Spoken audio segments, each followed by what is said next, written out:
تو دو چیزیں، عادت کس کی ہے اور عبادت کس کی ہے؟ یہ نماز کی ڈیفینیشن ہے، یہ نماز کی تعریف ہے۔ آپ سے کوئی پوچھے کہ نماز کس چیز کا نام ہے، کہہ دینا عبادت خدا کی ہوتی ہے، عادت محمد مصطفیٰ۔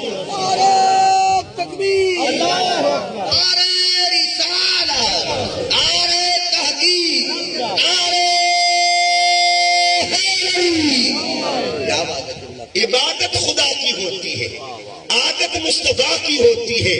نماز کو پڑھے، اللہ ہاتھ نہیں اٹھاتا، عادت مصطفیٰ کی۔